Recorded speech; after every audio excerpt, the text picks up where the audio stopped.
the actual history of Earth is very bizarre.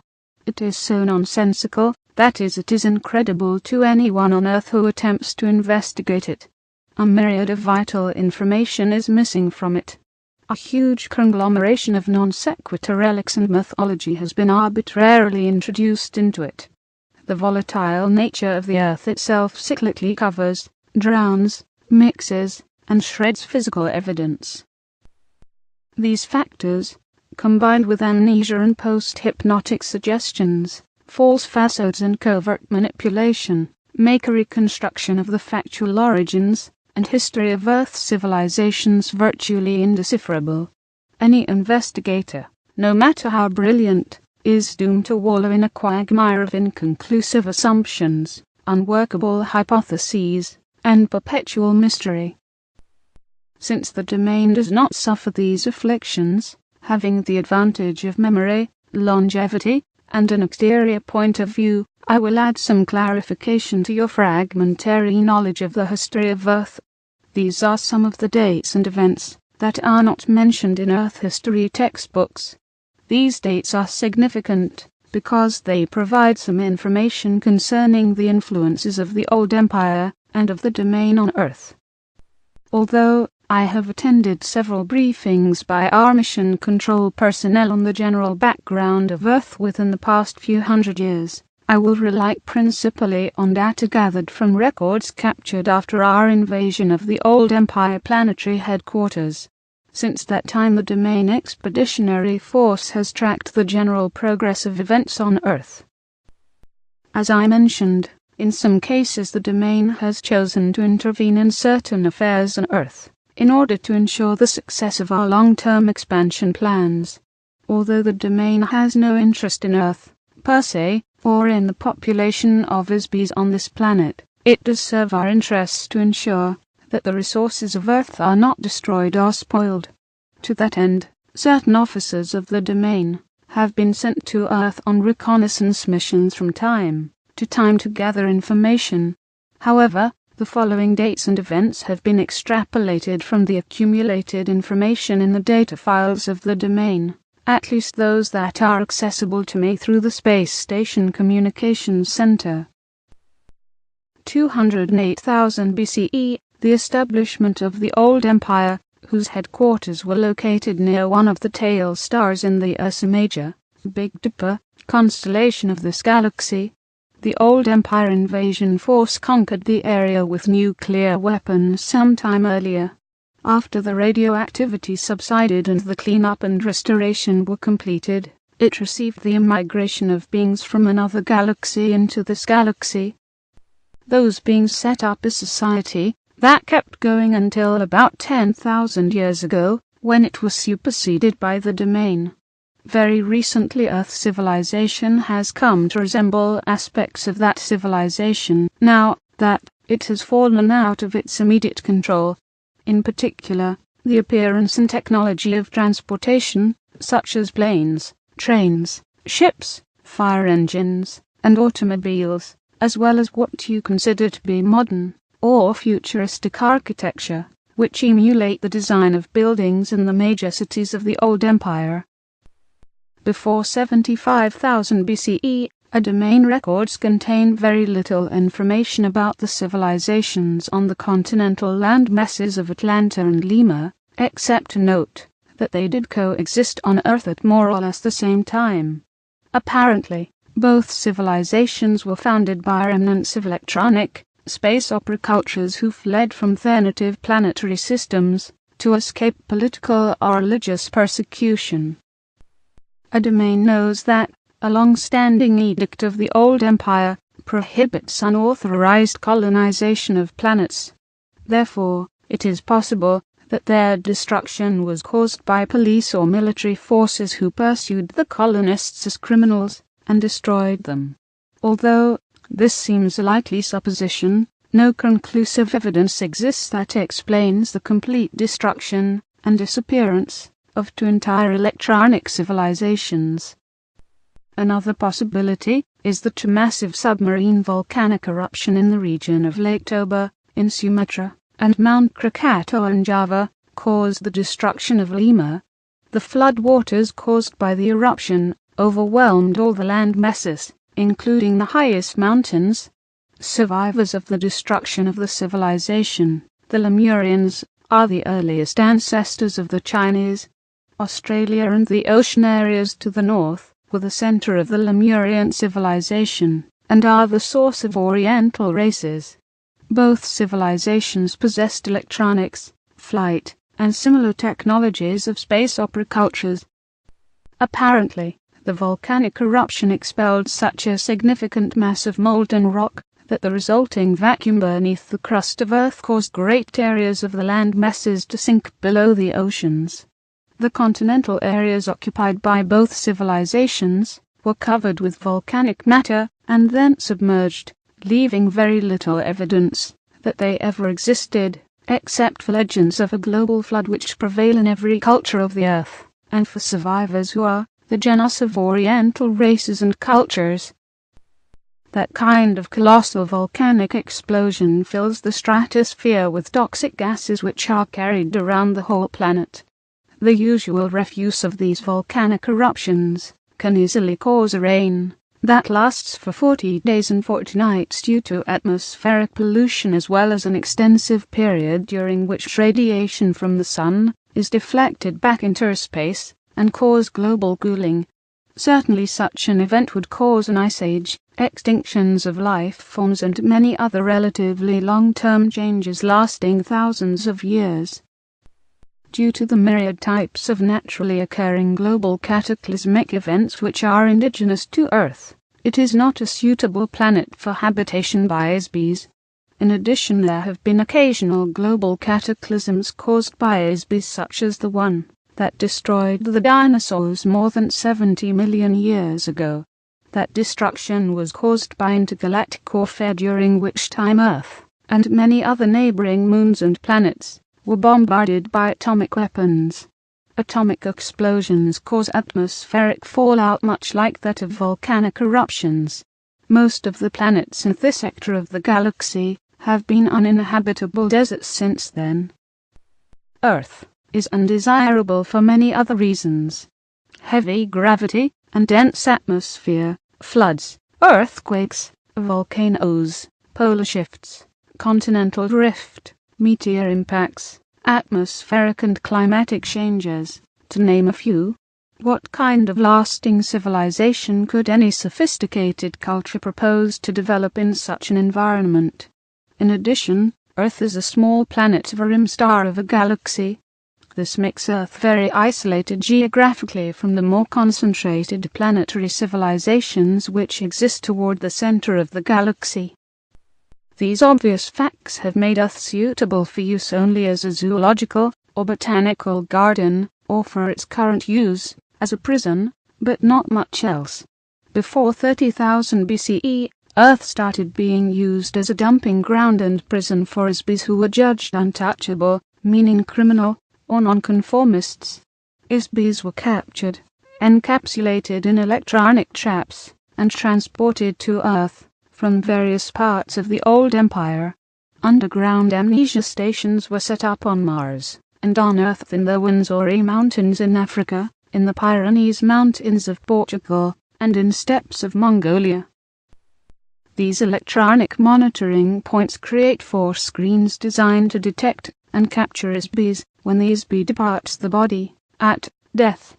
Bees are brainwashed using extreme electronic force in order to maintain Earth's population in a state of perpetual amnesia. Further population controls are installed through the use of long-range electronic thought control mechanisms. These stations are still in operation, and they are extremely difficult to attack or destroy even for the domain, which will not maintain a significant military force in this area until a later date. The pyramid civilizations were intentionally created as part of the bee prison system on Earth. The pyramid is alleged to be the symbol for wisdom. However, the wisdom of the old empire on planet Earth is intended to operate as part of the elaborate amnesia trap, consisting of mass, meaning, and mystery. These are opposite to the qualities of an immortal spiritual being, which have no mass or meaning. and is solely because it thinks that it is. Mass represents the physical universe, including objects such as stars, planets, gases, liquids, energy particles and teacups. The pyramids were very, very solid objects, as were all of the structures created by the old empire. Heavy, massive, dense, solid objects create the illusion of eternity. Dead bodies wrapped in linen, soaked in resin, placed inside engraved golden coffins and entombed with earthly possessions amid cryptic symbols create an illusion of eternal life. However, dense, heavy physical universe symbols are the exact opposite of an is-be. An is-be has no mass or time. Objects do not endure forever. An is-be is forever. Meaning. False meanings prevent knowledge of the truth. The pyramid cultures of Earth are a fabricated illusion. They are nothing more than false civilizations contrived by the old empire mystery cult called the Brothers of the Serpent. False meanings were invented to create the illusion of a false society to further reinforce the amnesia mechanism among the intimates in the Earth prison system. Mystery is built of lies and half-truths. Lies because persistence because they alter facts which are comprised of exact dates, places and events. When truth is known, a lie no longer persists. If the exact truth is revealed, it is no longer a mystery. All of the pyramid civilizations of Earth were carefully contrived of layer upon layer of lies, skillfully combined with a few truths. The priest cult of the old empire combined sophisticated mathematics and space opera technology with theatrical metaphors and symbolism. All of these are complete fabrications of truth, baited with the allure of aesthetics and mystery. The intricate rituals, astronomical alignments, secret rites, massive monuments, marvelous architecture, artistically rendered hieroglyphs and man-animal gods were designed to create a unsolvable mystery for the is-be prison population on Earth. The mystery diverts attention away from the truth that is-bees have been captured, given amnesia and imprisoned on a planet far, far away from their home. The truth is that every single is-be on Earth came to Earth from some other planetary system. Not one person on Earth is a native inhabitant. Human beings did not evolve on Earth.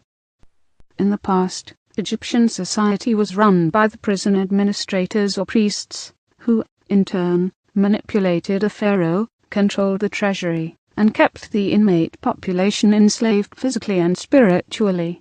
In modern times, the priests have changed, but the function is the same. However, now the priests are prisoners too. Mystery reinforces the walls of the prison. The old empire feared that the is-bees on Earth might regain their memory. Therefore, one of the primary functions of the old empire priesthood is to prevent is-bees on Earth from remembering who they really are, how they came to Earth, and where they came from. The old empire operators of the prison system, and their superiors, do not want is-bees to remember who murdered them, captured them, stole all of their possessions, sent them to Earth, gave them amnesia, and condemned them to eternal imprisonment. Imagine what might happen if all of the inmates in the prison suddenly remembered that they have the right to be free. What if they suddenly realized that they have been falsely imprisoned, and rise up as one against the guards? They are afraid to reveal anything that looks like the civilization of the inmates' home planets. A body, a piece of clothing, a symbol, a spaceship, an advanced electronics device, or any other remnant of civilization from a home planet could remind a being and rekindle his memory. Sophisticated technologies of entrapment and enslavement, which were developed over millions of years in the old empire, have been applied to the is-bees on Earth with the intention to create a false facade for the prison. These facades were installed on Earth in totality, all at once. Every piece is a fully integrated part of the prison system. This includes a religion of mumbo-jumbo, double-speak. Every pyramid civilization uses this as part of a control mechanism to keep the population enslaved by force, by fear and by ignorance. The indecipherable muddle of irrelevant information, geometric designs, mathematical calculation, astronomical alignments, are part of a false spirituality based on solid objects, rather than immortal spirits, in order to confuse and disorient these beings on earth. When the body of a person died, they were buried with their earthly possessions, including their former body wrapped in linen, to sustain their soul, or car after death. An Isby does not have a soul. An Isby is our soul. On the home planet of an Isby, their material possessions were not lost, stolen, or forgotten when the being died, or left the body. An Isby could return and claim the possessions.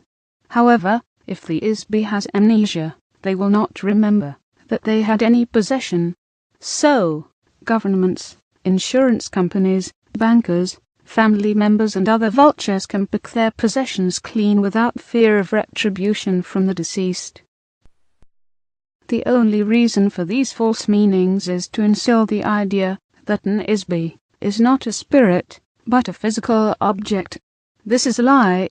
It is a trap for an Isby. Countless people have spent endless hours attempting to solve the jigsaw puzzle of Egypt and other old empire civilizations. They are puzzles made of pieces that do not fit. A question states its own answer. What is the mystery of Egypt and other pyramid cultures? Mystery. Circa 15,000 BCE, the old empire forces supervised the construction of a hydraulic mining operation in the Andes Mountains in present-day Bolivia, near Lake Titicaca, Lake of Tin Stones, at Tiahuanaco, including construction of the massive stone complex of carved stone buildings known as Calasasaya, and its Gate of the Sun, at an elevation of nearly 14,000 feet. 11,600 BCE, the polar axis of Earth shifted to a sea area. The last ice age came to an end abruptly as the polar ice caps melted, and the level of the ocean rose to submerge large sections of the land masses of Earth. The last remaining vestiges of Atlantis and Lemuria were covered by water. Massive extinctions of animals occurred in the Americas, Australia, and the Arctic regions due to the shift of the poles. 10,450 BCE, plans were made by the old empire Isby called Thoth for construction of a great pyramid of Gaza. The four air shafts of the pyramid point precisely to key stars in the old empire as seen from Gaza in this year. The alignment of the pyramids of Gaza on the ground matches perfectly the alignment of the constellation of Orion as seen in the sky from Gaza relative to the Nile as the earthly representation of the Milky Way in the sky. 10,400 BCE, according to the Earth historian Herodotus, records from the ruined civilization of Atlantis, containing electronic technology and other technology of that society, were buried in a vault beneath the paws of the Sphinx. The Greek historian wrote that he was told this by some of his friends who were priests of Anu, the Sumerian god, at the Egyptian city of Heliopolis. However, it is highly unlikely that any traces of an electronic civilization would be allowed to be left intact on Earth by the old empire prison system administrators.